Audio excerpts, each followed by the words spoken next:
BBC Tamil News. TBCயின் தலைப்பு செய்திகள். மறைந்த இலங்கையின் முதுபெரும் தலைவர் இரா சம்பந்தன் அவர்களுக்கு தமிழ்நாடு சட்டசபை அஞ்சலி செலுத்தியது. பாராளுமன்ற உறுப்பினராக ஃபைசர் முஸ்தபாவை நியமிப்பதற்கு தீர்மானிக்கப்பட்டுள்ளது.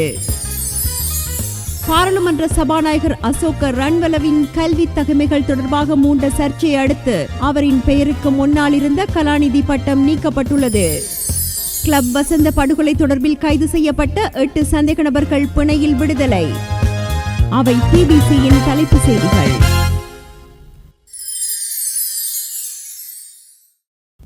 வணக்கம். TBCயின் மாலை செய்திகள். இனி விரிவான செய்திகள்.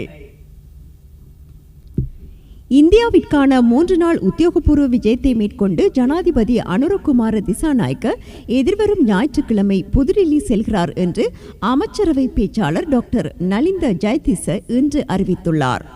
அமைச்சரவை தீர்மானங்களை அறிவிப்பதற்கான வாராந்த செய்தியாளர்கள் மாநாட்டில் உரையாற்றிய ஜெயதிச, ஜனாதிபதி திசாநாயக்க இந்திய ஜனாதிபதி திரௌபதி முர்முவையும் பிரதமர் நரேந்திர மோடியையும் சந்தித்து பேச்சுவார்த்தைகள் நடத்துவார் என்று கூறியுள்ளார். வெளியுறவு அமைச்சர் விஜித்த ஹேரத்தும் பிரதி நிதியமைச்சரும் ஜனாதிபதியுடன் இந்த விஜயத்தில் கலந்து கொள்கிறார்கள் என்றும் அறிவிக்கப்பட்டுள்ளது. இலங்கையில் ஜனாதிபதிகள் பதவியேற்ற பிறகு முதலில் தங்களது வெளிநாட்டு உத்தியோகபூர்வ விஜயத்தை இந்தியாவிற்கு மேற்கொள்வதே வழமையாகும். ஜனாதிபதி திசாநாயக்க பதவியேற்ற பிறகு வெளிநாடு செல்வதும் இதுவே முதல் தடவையாகும்.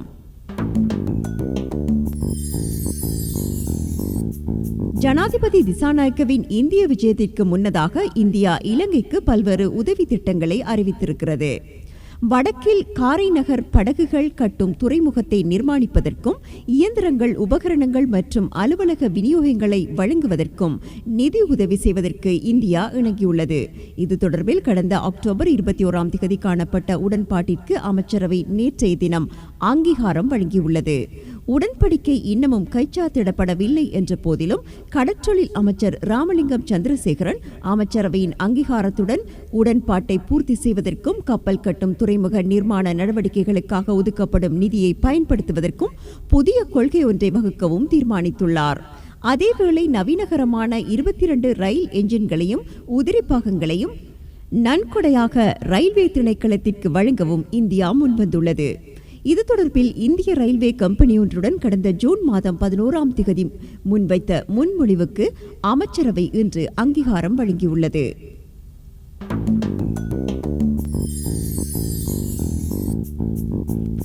இலங்கையில் உள்ள 46,64,00,000 மாணவர்களுக்கும் அடுத்த வருடத்திற்கு சீருடை துணிகளை நன்கொடையாக வழங்குவதற்கு சீனா முன்வந்துள்ளது. அதன் பிரகாரம் 11,817 மீட்டர்கள் சீருடை துணி 10,000க்கும் அதிகமான அரசாங்க பாடசாலைகளுக்கும் 822 அங்கீகரிக்கப்பட்ட பிரிவினாக்களுக்கும் விநியோகிக்கப்படும் என்று கல்வி அமைச்சு அறிவித்துள்ளது. 2023ஆம் ஆண்டில் இலங்கை மாணவர்களின் சீருடை துணி தேவையில் 70%, 2024ஆம் ஆண்டில் 80% பூர்த்தி செய்த சீனா 2025ஆம் ஆண்டில் முழு சீருடை துணி தேவையையும் பூர்த்தி செய்யவிருக்கின்றது.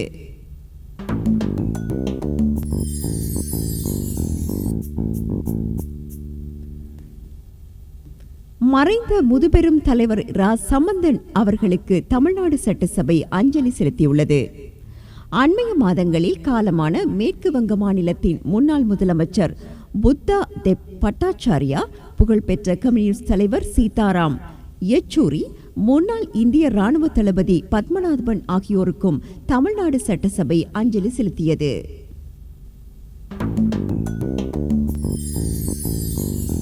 ஸ்ரீலங்கன் ஏர்லைன்ஸின் முன்னாள் பிரதம நிறைவேற்று அதிகாரி கபில சந்திரசேன, ரஷ்யாவுக்கான முன்னாள் இலங்கை தூதுவர் உதயங்க வீரதுங்க ஆகியோர் மற்றும் அவர்களது குடும்ப உறுப்பினர்களுக்கும் எதிராக அமெரிக்கா தடைகளையும் விசா கட்டுப்பாடுகளையும் விதித்துள்ளது. ஊழல் மோசடிகளில் ஈடுபட்டவர்களை பொறுப்பு கூற வைப்பதற்கான அமெரிக்காவின் தொடர்ச்சியான நடவடிக்கையின் ஒரு அங்கமாகவே இந்த அறிவிப்பு விடுக்கப்பட்டுள்ளது. சர்வதேச மனித உரிமைகள் தினத்திற்கு முன்னதாக சர்வதேச ஊழல் எதிர்ப்பு தினத்தில் இந்த இருவருக்கும் எதிரான தடை நடவடிக்கைகளை அறிவித்த அமெரிக்க ராஜாங்க திணைக்களம் உலகளாவிய ரீதியில் ஊழலுக்கும் மனித உரிமை மீறல்களுக்கும் பொறுப்பு கூறலை மேம்படுத்துவதில் உறுதிப்பாட்டை கொண்டிருப்பதாக கூறியுள்ளது.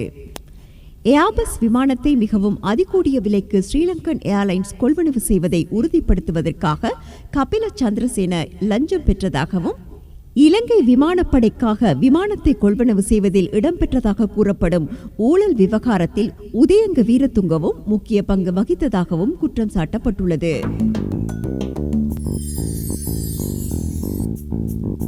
பாராளுமன்ற உறுப்பினராக ஃபைசர் முஸ்தபாவை நியமிப்பதற்கு தீர்மானிக்கப்பட்டுள்ளது. கடந்த மாதம் நடைபெற்ற பாராளுமன்ற தேர்தலில் மாவட்ட ரீதியில் புதிய ஜனநாயக முன்னணி 3 ஆசனங்களில் வென்றது. தேசிய ரீதியில் அதற்கு கிடைத்த வாக்குகளின் அடிப்படையில் அதற்கு 2 தேசிய பட்டியல் ஆசனங்களும் கிடைத்தன. ஒரு தேசிய பட்டியல் ஆசனத்திற்கு ரவி கருணாநாயக்க நியமிக்கப்பட்டது தொடர்பாக சர்ச்சை மூண்ட போதிலும் அவர் பாராளுமன்ற உறுப்பினராக ஏற்கனவே பதவி பிரமாணம் செய்தார். தற்போது 2வது தேசிய பட்டியல் ஆசனத்திற்கு ஃபைசர் முஸ்தபாவை நியமிக்க தீர்மானிக்கப்பட்டுள்ளது. இந்த ஆசனத்திற்கு முன்னாள் பிரதமர் தினேஷ் குணவர்த்தன நியமிக்கப்படுவார் என்று பரவலாக எதிர்பார்க்கப்பட்டமை குறிப்பிடத்தக்கது.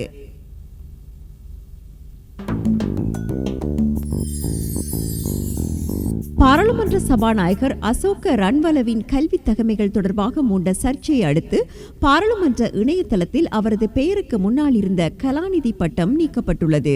இணையதளத்தில் இதுவரையில் சபாநாயகரின் பெயர் கலாநிதி அசோக ரன்வல என்று குறிப்பிடப்பட்டிருந்தது. இனிமேல் வெறுமனே அசோக ரன்வல என்றே அவரது பெயர் இருக்கும். அவர் பெற்றதாக கூறப்படும் கலாநிதி பட்டத்தின் நியாயப்பாடு குறித்து மேலும் சந்தேகங்கள் எழுந்துள்ளன.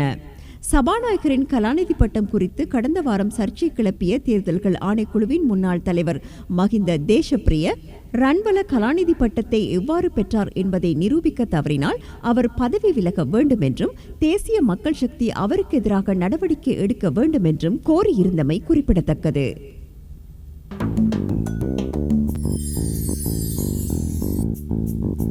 கிளப் வசந்த என்று அழைக்கப்படும் சுரேந்திர வசந்த பெரேராவின் கொலை சம்பவத்துடன் தொடர்புடைய 8 சந்தேக நபர்களை பிணையில் விடுதலை செய்ய ஹோமாகம மேல் நீதிமன்ற நீதவான் முகமது இர்ஷாதீன் இன்று செவ்வாய்க்கிழமை உத்தரவிட்டுள்ளார்.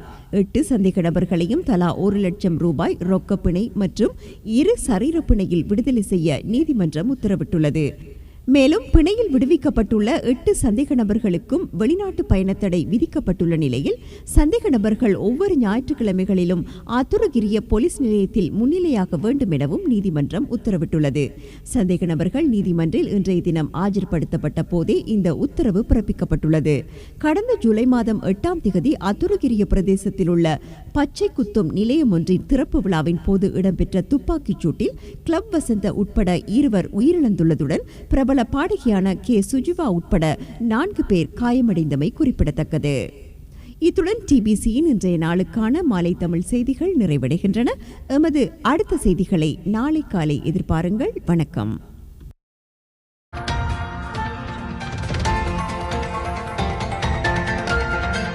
TBC Tamil News.